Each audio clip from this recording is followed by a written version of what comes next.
ગટરની સમસ્યાથી ત્રસ્ત સેવાસીના રહીશોનો પાલિકામાં મોરચો। સેવાસીના બાજપેયી નગરના રહીશો છેલ્લા કેટલાય સમયથી ઉભરાતી ગટરોની સમસ્યાથી હાલાકી ભોગવી રહ્યા છે। ત્યારે આજે મહિલા સહિત રહીશોનો મોરચો પાલિકાની વડી કચેરી ખાતે રજૂઆત કરવા પહોંચ્યો હતો। ગટરની સમસ્યાના કારણે રોગચાળો ફાટી નીકળવાની દહેશત રહીશો વ્યક્ત કરી રહ્યા છે। સાથે કોઈ ઉત્સવ પણ ઉજવી શકતા નથી તેવું રહીશોએ જણાવ્યું હતું। વારંવાર વોર્ડ કચેરી સહિત રજૂઆત કરવા છતાં કોઈ નિરાકરણ આવતું ન હોય પાલિકામાં આજે રજૂઆત કરવામાં આવી હતી અને નવી ગટર લાઈન નાખી દેવામાં આવે એવી માંગ રહીશો દ્વારા કરવામાં આવી છે। 5 વર્ષથી જ્યારથી અમે રહેવાયા ત્યારથી અમને ગટરોનો પ્રોબ્લેમ છે। એટલી બધી ગટરો ઉભરાય છે તો અમે ચાલી બી નથી શકતા। અત્યારે અમારા ઘરે ઘરે છોકરાઓ બીમાર છે, મોટા લોકો પણ બીમાર છે। અત્યારે છોકરાઓ સ્કૂલ બી નથી જઈ શકતા। એટલી બધી તકલીફ છે, અમારે ના છૂટકે અહીંયા આવવું પડ્યું છે। અમે કેટલી વાર રજૂઆત કરી છે પણ કોઈ લોકો જોવા નથી આવતા।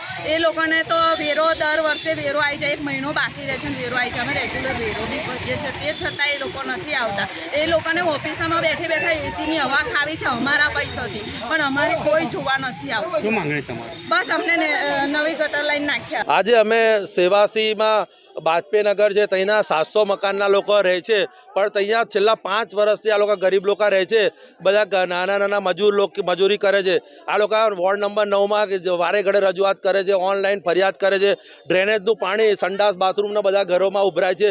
આખી સોસાયટીમાં ડ્રેનેજનું લાઈન પાણી પર એટલી ગંદકી થઈ ગઈ છે, કોલેરા ફાટી નીકળ્યો છે, રોગચાળો ફાટી નીકળ્યો। બધાના ઘરે નાના નાના છોકરા બીમાર છે, કોઈના મા બાપ બીમાર છે। કોઈ તમે હવે મીડિયાવાળા જાઓ તો તમે બી સ્લીપ ખાઈ જાઓ ત્યાં ને એટલું બધું પાણી ત્યાં ગંધાય છે। હું ગયો તો મને ચક્કર આવી ગયા। એટલે પછી હું કંટાળીને આજે મેયરને મળવા, પણ મેયર તો ભાગી જાય છે, કોઈનું સાંભળતા નથી। એટલે મેયરનું રાજીનામું અમે માંગીએ છીએ।